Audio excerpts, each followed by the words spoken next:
찬송하리로다. 하나님 곧 우리 주 예수 그리스도의 아버지께서 그리스도 안에서 하늘에 속한 모든 신령한 복을 우리에게 주시되 곧 창세전에 그리스도 안에서 우리를 택하사 우리로 사랑 안에서 그 앞에 거룩하고 흠이 없게 하시려고 그 기쁘신 뜻대로 우리를 예정하사 예수 그리스도로 말미암아 자기의 아들들이 되게 하셨으니 이는 그가 사랑하시는 자 안에서 우리에게 거저 주시는 바 그의 은혜의 영광을 찬송하게 하려는 것이라.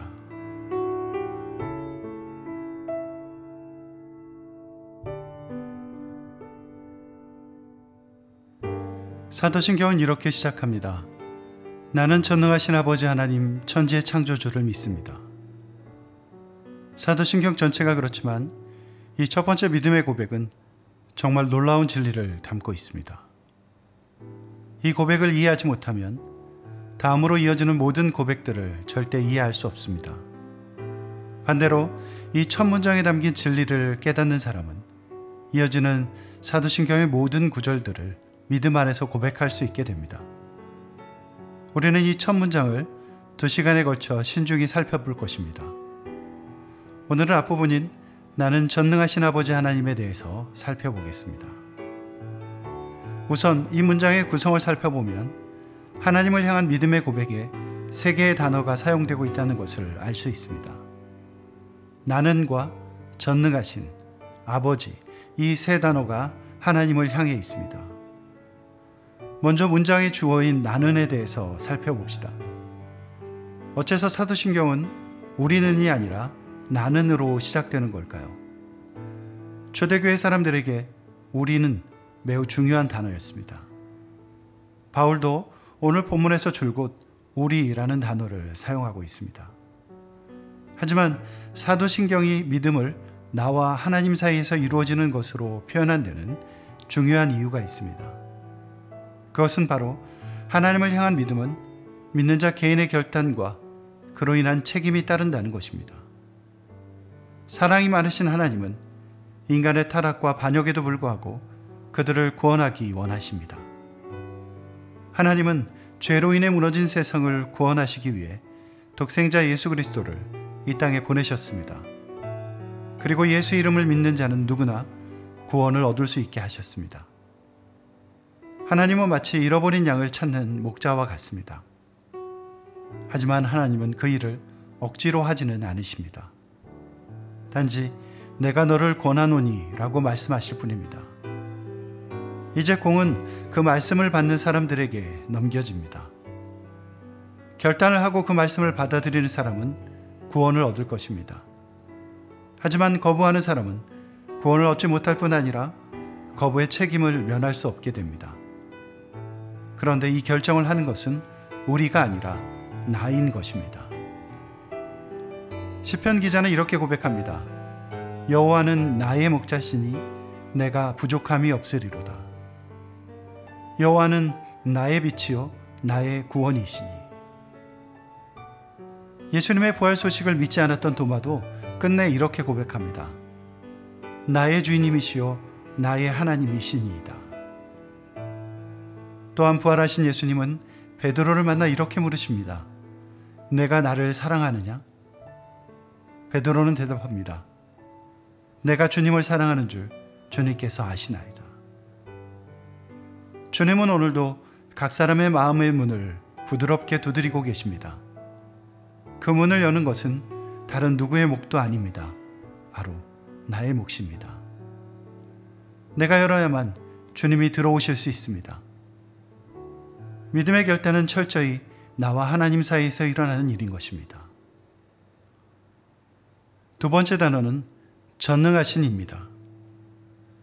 내가 하는 믿음의 고백을 들으시는 하나님은 전능하신 분입니다. 그런데 사람들은 이 전능하신이라는 표현을 쉽게 오해합니다. 보통 사람들은 하나님의 전능하심에 대해 생각할 때 제일 먼저 무한한 힘에 대한 이미지를 떠올립니다. 하나님을 불가능한 일이 없는 슈퍼맨처럼 생각하는 것입니다. 하지만 이러한 이미지는 하나님의 전능하심을 왜곡된 시각으로 바라보게 합니다. 하나님의 전능하심은 단지 모든 것이 가능함, 제한이 없는 힘을 의미하는 것이 아닙니다. 오히려 하나님도 하실 수 없는 일이 있습니다. 하나님은 네모난 원처럼 이치에 맞지 않거나 자기 모순에 해당하는 일은 하실 수 없습니다. 특별히 하나님은 자신의 성품에서 벗어난 일은 하지 않으십니다. 예를 들어 그분은 거짓말을 하실 수 없습니다. 약속을 어길 수도 없습니다. 믿음 안에서 고백한 죄를 용서하지 않으시는 일도 할 수 없습니다. 반대로 속죄 없이 죄를 용서하실 수도 없습니다. 이런 것들은 모두 하나님 자신의 성품에 어긋나는 것이기 때문입니다. 그러므로 성경이 계시하는 하나님의 전능하심은 단지 불가능한 것이 없고 모든 것이 가능하다는 뜻이 아닙니다.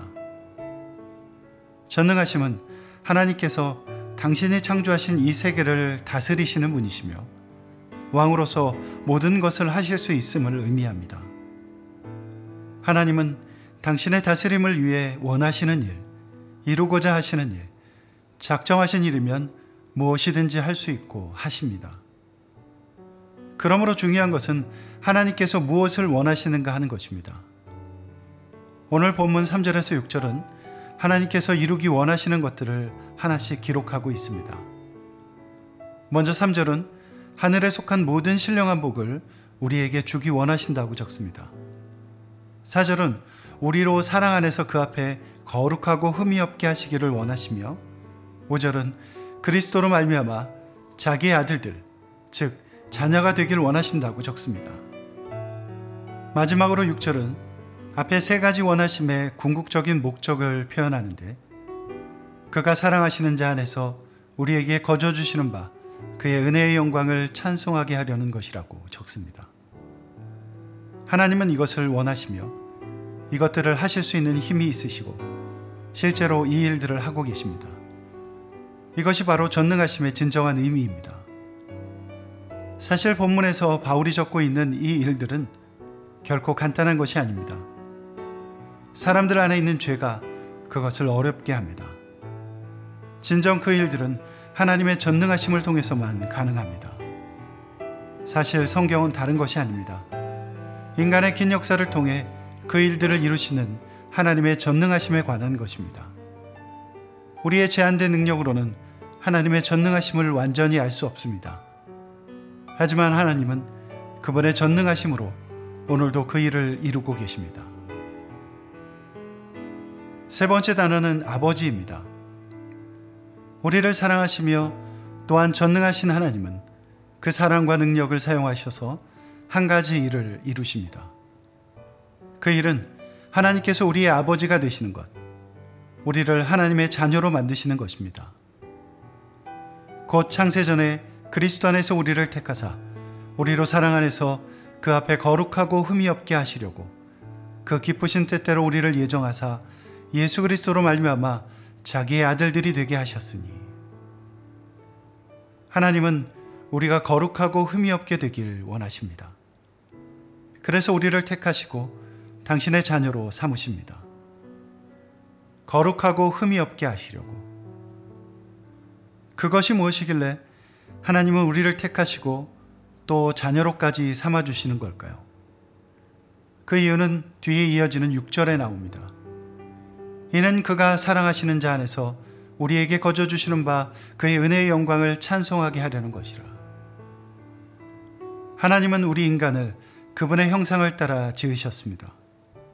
이것은 쉽게 말해 하나님의 영광을 반영하는, 마치 거울처럼 하나님의 영광을 비추어낼 수 있는 존재로 지으셨다는 말입니다. 그런데 죄로 인해 우리에게 흠이 생겼습니다. 거룩함이 깨어진 것입니다. 더 이상 하나님께 영광을 돌릴 수 없게 된 것입니다. 하지만 하나님은 창조의 섭리를 회복하기 원하십니다. 그래서 그리스도 안에서 우리를 택하시고 자녀가 되는 권세를 주신 것입니다. 결국 거룩하고 흠이 없게 된다는 것은 하나님의 형상을 회복하는 것을 의미합니다. 그로 말미암아 그 은혜의 영광을 찬송할 수 있게 되는 것입니다.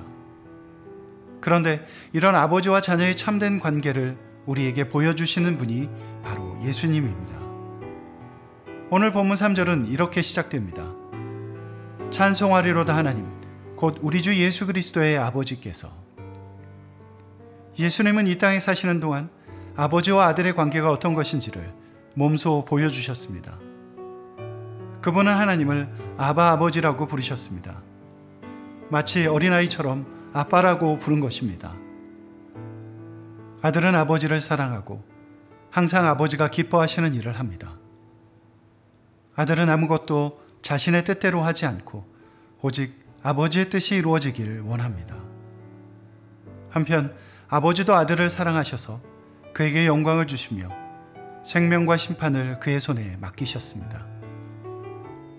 아들은 아버지 안에 거하고 아버지도 아들 안에 거하시며 그들은 하나입니다. 이것이 예수님이 보여주신 아버지와 아들의 관계입니다. 그런데 예수님은 제자들에게 기도를 가르치시며 그들에게도 하나님을 아버지라고 부르라 하셨습니다. 하늘에 계신 우리의 아버지. 이제 우리는 예수 그리스도 안에서 예수 그리스도로 말미암아 하나님을 아버지라고 부릅니다. 예수님이 보여주신 아버지와 아들의 관계가 모두 우리의 것이 되는 것입니다. 독일어 카이저와 러시아어 차르는 모두 황제를 뜻합니다. 그런데 이 단어는 모두 한 단어에서 파생된 것입니다. 바로 카이사르입니다. 복음서에서는 가이사로 번역하고 있습니다. 카이사르는 로마의 황제를 뜻합니다. 그런데 이 카이사르는 본래 한 사람의 이름이었습니다. 율리우스 카이사르.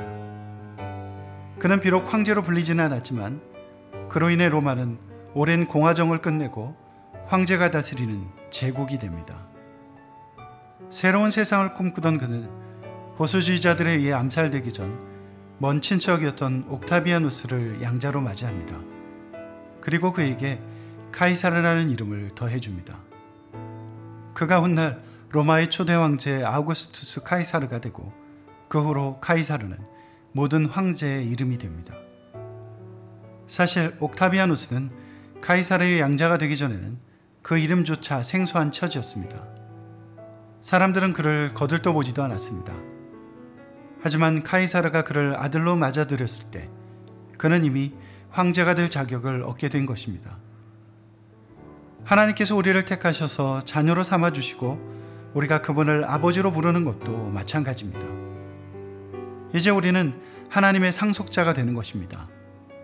사도신경의 첫 구절, 나는 전능하신 아버지 하나님을 믿습니다 라고 기도할 때 우리는 하나님의 전능하심과 그분의 사랑으로 자녀가 되었음을 믿음으로 고백하는 것입니다. 이것이야말로 우리가 할 수 있는 가장 값진 고백이 아닐 수 없습니다. 우리 모두 날마다 이 믿음의 고백을 하나님께 드릴 수 있기를 소망합니다. 하나님께서 나를 택하셔서 자녀 삼아 주셨음을, 그분의 사랑 안에서 나를 거룩하고 흠이 없게 하셨음을, 이제 그리스도 안에서 그 은혜의 영광을 찬송하게 되었음을 믿음으로 고백하는 우리 모두가 되길 소망합니다.